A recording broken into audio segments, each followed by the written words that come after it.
RCM और on rent के ऊपर आज जो भी मैं डिस्कशन करना चाह रहा हूँ आरसीएम और रेंट के ऊपर है, जो कि करंट नोटिफिकेशन जो भी आया है उसके रिगार्डिंग है।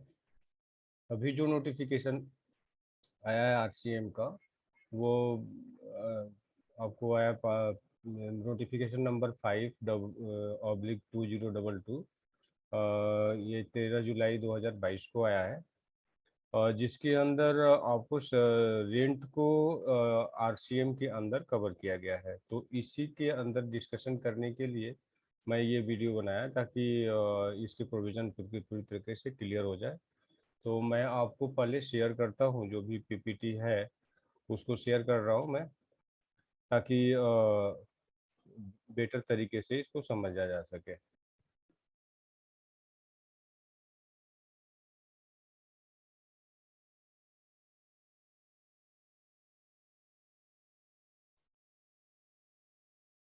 ये नोटिफिकेशन जो है गवर्नमेंट ऑफ सेंट्रल गवर्नमेंट ने 13 जुलाई को इशू किया है। नोटिफिकेशन नंबर 522 है, जिसके अंदर क्लियर आप देखिए, क्लियर नोटिस किया हुआ है पॉइंट इस नोटिफिकेशन के पॉइंट नंबर 3 में कि आफ्टर सीरियल नंबर 5A, जो पहले से आपका चल रहा था आरसीएम की नोटिफिकेशन, उसी के अंदर इनको ऐड किया।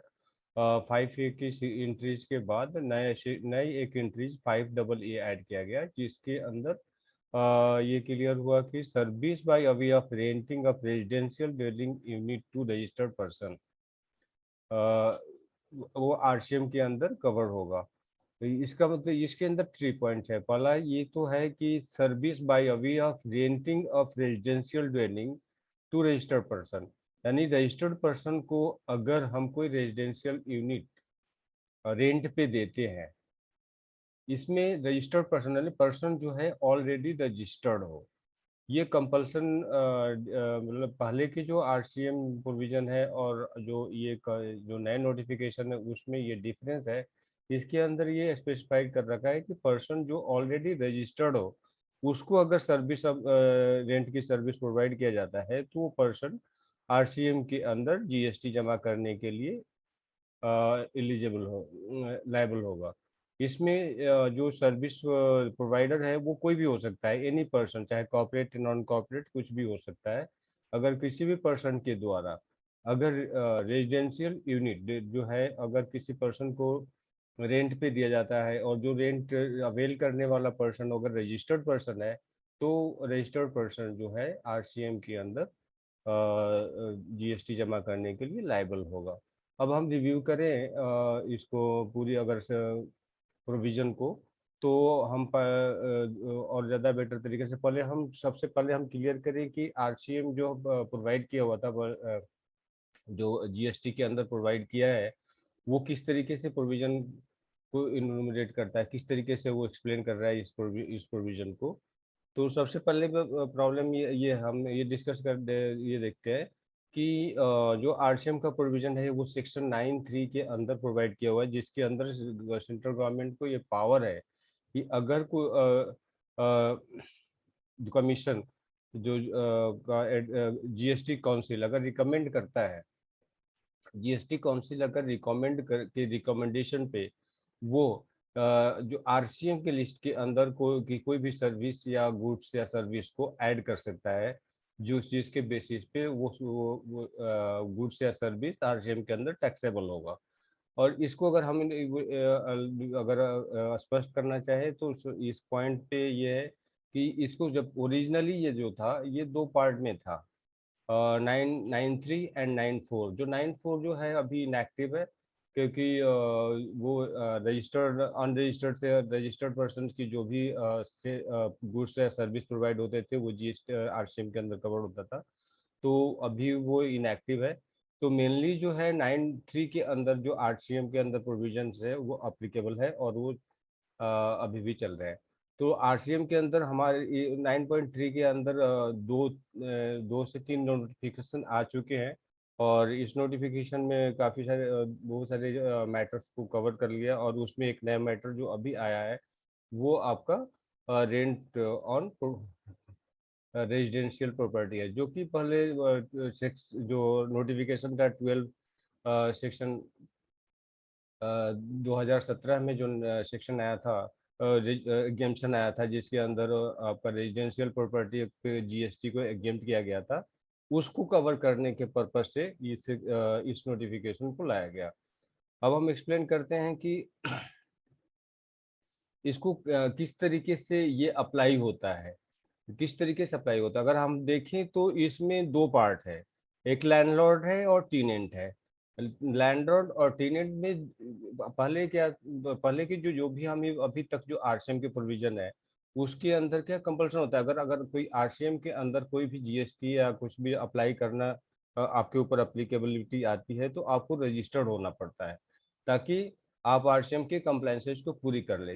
इसके अंदर अगर आप रजिस्टर्ड है तभी आरसीएम के अंदर आपकी लाइबिलिटी बनती है, अदरवाइज आपकी लाइबिलिटी नहीं बनती है। इसको अगर हम दो पार्ट में देखें, पहले तो लैंडलॉर्ड के पॉइंट ऑफ व्यू से देखें।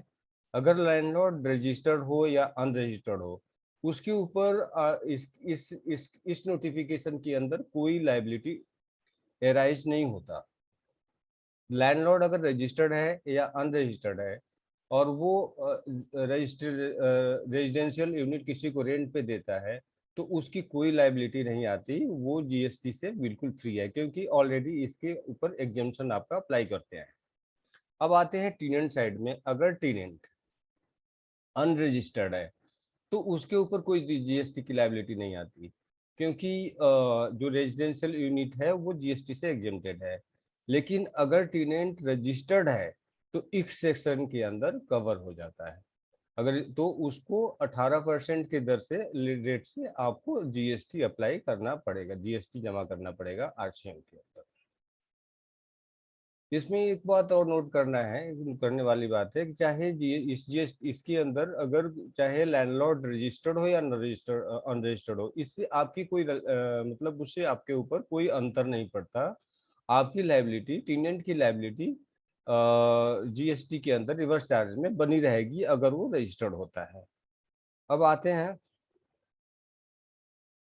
आगे बढ़ते हैं इसमें कि इसके अगर एग्जाम्पल के पॉइंट ऑफ व्यू से देखें तो क्लियर और ज़्यादा क्लियर होगा। क्योंकि अगर मान लीजिए एक कंपनी है और अपने स्टाफ को रेजिडेंस प्रोवाइड करने के लिए रेंट हाउस पे रहती है, और कंपनी जीएसटी के अंदर रजिस्टर्ड है, तो वो आरसीएम के अंदर कवर हो जाती है। और और वो आरसीएम और जो भी जीएसटी के अंदर कवर हो जाता है RCM and eligible for claim bye impute credit of by the company, क्योंकि वो खर्चे के ऊपर क्लेम करते हैं। एक दूसरा एग्जांपल है, अगर कोई पर्सन रजिस्टर्ड पर्सन है और अगर कंपोजिट स्कीम के अंदर कवर होता है और रेजिडेंशियल यूनिट को रेंट पे अपने स्टाफ या पर्पज से रेजिडेंशियल यूनिट को रेंट पर्पज रेजिडेंशियल पर्पज से रेंट पे लेता है, तो भी वो आरसीएम के अंदर कवर्ड होता है और जीएसटी उसको आरसीएम के अंदर जमा कराना होगा। लेकिन उसको क्रेडिट नहीं मिलेगा, क्योंकि आपको कंपोजिट स्कीम के अंदर सेक्शन 10(4) के अंदर कंपोजिट स्कीम के अंदर आपको आरसी क्रेडिट अवेलेबल नहीं होता।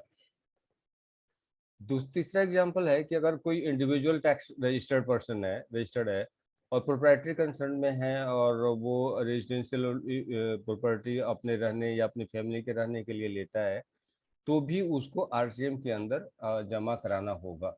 लेकिन उसको टैक्स क्रेडिट नहीं मिलेगा, क्योंकि ये उसके पर्सनल एक्सपेंसेज होता है, पर्सनल एक्सपेंसेज है, और बिजनेस एक्सपेंसेज नहीं होने के चलते उसको टैक्स क्रेडिट नहीं मिलेगा।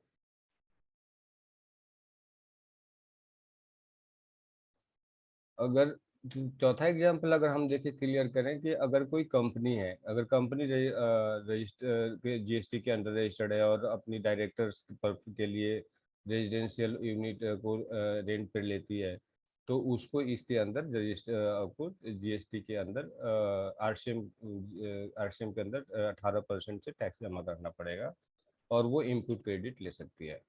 अगर अनरजिस्टर्ड पर्सन है और वो रेजिडेंशियल यूनिट को रेंट पे लेता है, तो उसको आरसीएम के अंदर वो कवर नहीं होगा, क्योंकि वो ऑलरेडी ये जो रेजिडेंशियल यूनिट है जीएसटी 12/2017 के अंदर ऑलरेडी एग्जेम्प्टेड है।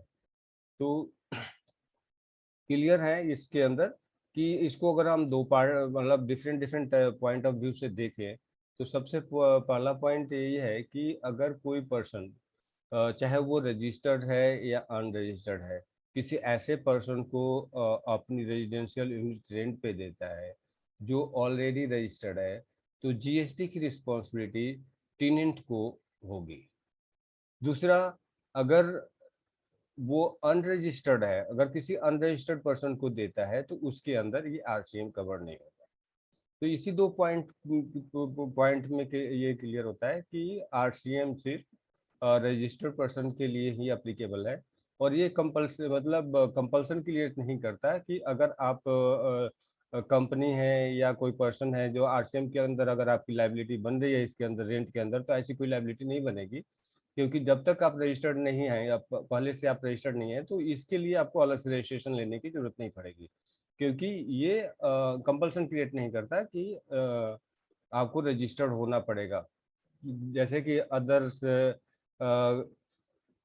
आरसीएम के अंदर है, जैसे मान लीजिए एडवोकेट सर्विस है, एडवोकेट सर्विस में आप क्लेम करते हैं। आरसीएम के अंदर अगर आप कोई कंपनी है और किसी एडवोकेट से सर्विस लेती है, और तो उसको आरसीएम के अंदर जीएसटी जमा कराना है, तो उसको एडवोकेट सर्विस लेने से पहले उसको अपने आरसीएम की कंप्लायंस पूरी करने के लिए रजिस्टर्ड होना पड़ेगा, ताकि वो आरसीएम को जमा करा सके। लेकिन इसके अंदर ऐसी कोई नहीं है, जब तक पहले आप रजिस्टर्ड नहीं हो, पहले से अगर रजिस्टर्ड है, तभी इसकी लाइबिलिटी क्रिएट होती है, अदरवाइज इसकी लाइबिलिटी क्रिएट नहीं होती है। अब आते हैं कंप्लायंस मैटर पे, कि अगर आपके ऊपर आरसीएम के अंदर आपको अगर कवर हो जाते हैं इसके अंदर, तो आपको क्या क्या चीजें ध्यान रखनी है। जब भी अगर अगर ये आरसीएम के अंदर हो जाता है, तो जो इनवॉइसिंग रेज किया जाता है करेंगे, इनवॉइसिंग पे आपको ये क्लियर मेंशन करना पड़ेगा कि ये आरसीएम के अंदर कवर्ड है, और इसके अंदर जो जीएसटी है वो आरसीएम के अंदर जमा होना है। दूसरा, कि जो पर्सन सर्विस को रिसीव करता है, उसको एक अपनी separate books of account, separate books में मेंटेन करना पड़ेगा। जितनी भी सर्विस आरसीएम के अंदर कवर है उसकी एंट्री सेपरेट होगी। अच्छा, जो भी आरसीएम के अंदर आपका जो जीएसटी जमा कराना है, वो डायरेक्ट आपका कैश लेजर से जमा होगा, इसमें आपको इम्प्यूट क्रेडिट अवेलेबल नहीं होता। लेकिन जमा कराने के बाद जो भी आप जीएसटी जमा कराते हैं, वो इनपुट क्रेडिट के लिए अवेलेबल होता है। अगर आप एलिजिबल है तो आप उससे अवेल कर सकते हैं। दूसरा, कि अगर अगर आप कोई एडवांस में जी जमा एडवांस पे करते हैं, जो आरसीएम सर्विस एडवांस में कोई पेमेंट करते हैं उस सर्विस के लिए जो आरसीएम के लिए कवर है, तो एडवांस पे भी आपको जीएसटी जमा कराना होगा। तो इन सारी पॉइंट को आपको ध्यान रखना है, जिसमें कि ये कंप्लायंसेस पूरी हो सकती है, जो आरसीएम से बहुत ही इम्पोर्टेंट पॉइंट है, जो कि काफ़ी चेंजेस लाएगा इसमें। तो शायद होप करता हूँ कि समझ में आ गया होगा। Thank you.